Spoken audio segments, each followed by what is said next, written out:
For all intents and purposes, we're at the quarter pole of the NFL season. Pretty much everybody has played 4 games now, so we're starting to figure out how the season could be shaken out. But there's still a long ways to go. So, with that said, let me go ahead and dive in to my recap of Week 4 of the 2017 NFL season, and let's start off by talking about the winners and losers from the week that was. When you talk about winners, how could you not throw the Houston Texans out there? I mean, they beat a divisional rival in the Titans, a decent team, like they were redheaded stepchildren. I mean, they dominated them. They destroyed them. And all the things that's crazy about it is Tennessee was favored in this game.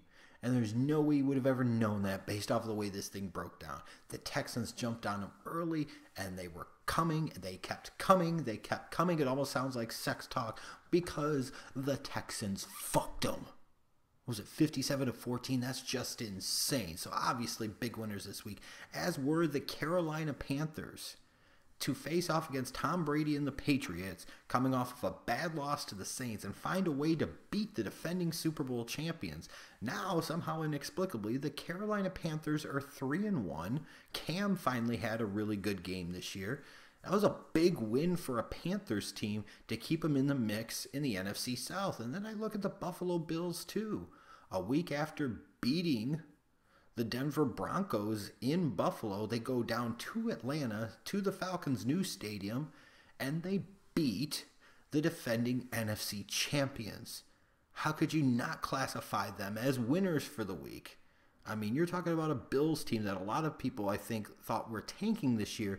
They're now sitting at 3-1 and thinking about playoffs, and they're leading the AFC East. How crazy is that? Now, unfortunately, with all the winners, you have to have some losers. And we talk about losers, you start off with the Chicago Bears. They lost to the Green Bay Packers again. What an incredibly non-surprising thing to happen. It's as consistent as death and taxes. The Bears play the Packers twice a year, and more often than not, they lose to them twice a year. And to sit there and have to watch another game, this time in prime time, as the Bears tried to hide their quarterback, and he still manages to turn over the ball 4 times, and all the while, you can't put in the kid. Just unbelievably stupid. Big losers this week. Thankfully, cooler heads have prevailed, and Trubisky starting week 5. The Miami Dolphins took a trip to London, and they should have just forfeited the game and saved themselves the airfare and the jet lag. Oh my God. They made the New Orleans Saints defense look otherworldly. They got shut out. The Miami Dolphins went to London to get shut out. For a team after their week 2 opening game victory over the Chargers, you're like, oh, maybe they've got something here. Maybe this is a team that could be back in the playoff mix. And now the reality is setting in. But the biggest loser of the week to me is Matt Patricia, the defensive coordinator of the New England Patriots. The New England Patriots gave up well over 400 yards of offense again this week, and that was an improvement based off of the previous 3 weeks. This is a Patriots team, the defending Super Bowl champions, that you're looking to be a dominant team. Can they go 16-0 again? Who can really contend with them? At this point in time, anybody and everybody can beat them because their defense isn't stopping shit. Their defense couldn't fight a cold, let alone tackle or cover any damn body. That's embarrassing. You have who's supposed to be the greatest head coach of all time in Bill Belichick, one of these great, wonderful defensive minds, an old defensive back coach, and Matt Patricia, one of those hot name defensive coordinators, and their defense is absolute trash. I don't care about teams or this and that. The biggest loser this week, again, was Matt Patricia, because it's really, I think, going to affect his kind of aura out there in the head coaching circuit come this off season, and probably cost him getting a head coaching gig if he so desired to get one, where he probably could have got one. Who the hell would give him one now with as horrible as his Patriots defense is? His responsibility for half of the team, they're terrible. Why would you put him in charge of your entire operation? My stud of the week, I think, is pretty obvious. Even though you had somebody like Cam Newton had put up monster numbers and other guys had really big days, I think beyond question, the superstar of the week was Deshaun Watson, the rookie quarterback for the Houston Texans. They destroyed the Tennessee Titans in a matchup against Marcus Mariota. Deshaun Watson's the one that looked like the franchise guy. Deshaun Watson looked like the guy who could lead his team to a championship. Deshaun Watson actually stayed healthy for the game, but 283 passing yards and 4 touchdowns, and then another touchdown on the ground. I mean, Deshaun Watson right now looks like the real deal. Deshaun Watson looks like a franchise changer. Deshaun Watson looks like the type of guy that very quickly is going to get this Houston Texans team to a Super Bowl. That is potentially a reality. And with what he's done since he's come on for this team, I look at this week and I say he was the stud of studs in week number 4. Now that we get through all the formalities, we get to what you've really clicked on this video to see. It's 4th and 10 time, baby. 4 weeks of being on the great John Fox safari, where he was hoping that Giraffe Neck Glennon was going to do good things for this team. Finally, he saw the obvious that everybody saw weeks ago. You can't compete in the NFL trying to hide your quarterback. So mercifully, finally, the decision has been made. The Mitchell Trubisky era will officially begin.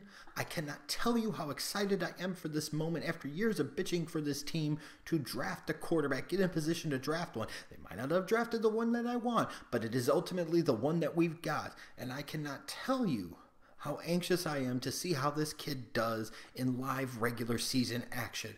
Because if he shows that he can be that guy, the future is bright. And if not, well, the hell, the quicker we find out, the better.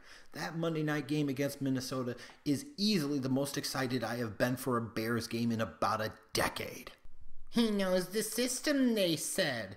Oh, this is a good, smart move by a guy that he's familiar with, they said. Oh, he'll come in and help them win some games, they said. Well, after 3 games, Dolphins fans, all I've got to ask you about the Jay Cutler experience is, tell me how my ass tastes. Memo to the Jets roster, the Jets coaching staff, the Jets front office. Whether you were trying to tank or not this season is a matter of opinion. But all I'm saying right now is, stop winning games. Maybe you feel like you're getting some moral victories. All you're doing is doing what the Jets do best. Even when the opportunity is there. Even when it is so glaringly obvious what you need to do. Tank. The Jets, Jets can't even fucking do that right. After a quarter of the season, this much we know to be true. The Ravens' offense is god-awful. And it begs 3 important questions. Number 1, when does John Harbaugh's seat start to warm up? Number 2, when are these Ravens going to start thinking about a long-term option instead of Joe Flacco? And number 3, when is Ozzie Newsome going to start getting some grief for this horrible-ass offensive unit that he has built? You've got 3 rookie head coaches, Sean McVay with the Rams, Sean McDermott with the Bills, and Vance Joseph with the Broncos, thinking playoffs. And traditionally over the past decade or so, at least one rookie head coach has taken his team to the playoffs in year number 1, and we're staring down the barrel realistically of potentially 3 guys doing it. And all I gotta say right now, it's still early and a lot can change, but a tip of the cap to these 3 guys, because that's an impressive thing. And for some of the guys, especially with McVay and McDermott, the situations that they went into to have their teams even sniffing the thought of the playoffs is a hell of a job. We all know every year with the NFL, they talk about the parity and this and that. You know there's going to be a lot of tumult and turmoil and all of that. But who would have thought that the following teams would have been 3-1? The Buffalo Bills, the Carolina Panthers, the Los Angeles Rams, and the Philadelphia Eagles. If you had taken out some type of bet before the season that these 3-4 teams were going to all be 3-1, you probably would have won a lot of money. And what's even crazier than that is if you would have went to Vegas and bet on the following teams being 2-2, the New England Patriots, Dallas Cowboys, Oakland Raiders, and Seattle Seahawks, at this stage of the season, you probably would have won a shit ton of money. These are 4 teams that were all to varying degrees thought of as Super Bowl contenders, and they're 500 ball clubs. The Sheldon Richardson acquisition really hasn't made much of a difference. Derek Carr is hurt, and that offense has looked horrible the past couple of weeks. The Cowboys have some issues, obviously, defensively and offensively. Dak hasn't been the same as he was as a rookie, and in New England, they can't stop anybody. Granted, we're only a quarter of the way through the season, and a lot of things can change, and some of these teams can figure it out. But it's a crazy world, and it shows ultimately why you play the games, and paper does not always match reality when the Buffalo Bills are leading the New England Patriots in the AFC East, a Tom Brady, Bill Belichick-led New England Patriots team. While he didn't have the biggest game from a statistical standpoint, once again, when it mattered most, Larry Fitzgerald came through for the Arizona Cardinals as they beat the San Francisco 49ers in overtime this past Sunday. It's just crazy with Larry Fitzgerald. For so many years, he was in Arizona. It was him and Bolden, and they were on a bad team. Then here comes Kurt Warner, and then Kurt Warner's gone, and then eventually here comes Bruce Arians and Carson Palmer. But Larry Fitzgerald has been the face of that franchise for almost a decade and a half now. And to me, Larry Fitzgerald represents so many of the things that are good about football, what can be good about NFL players, a great player on the field, a leader in every sense of the world, on the field, off the field, in the community. The type of person that if you're talking about you want your kid to look up to an athlete as a role model, Larry Fitzgerald is at the top of the list. The guy has been clutch for so many years. He's been that foundation for so many things the Cardinals have done. And all I got to say, I don't know if this is the end of the road for him in 2017. It very well could be.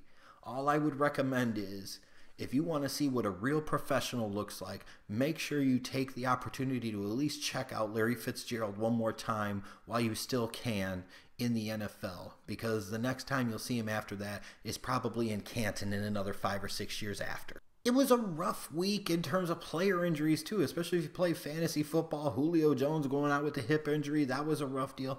But especially Derek Carr with the bone fracture in his back, he could miss a few weeks. That comes at an inopportune time for the Raiders, reeling after 2 straight losses.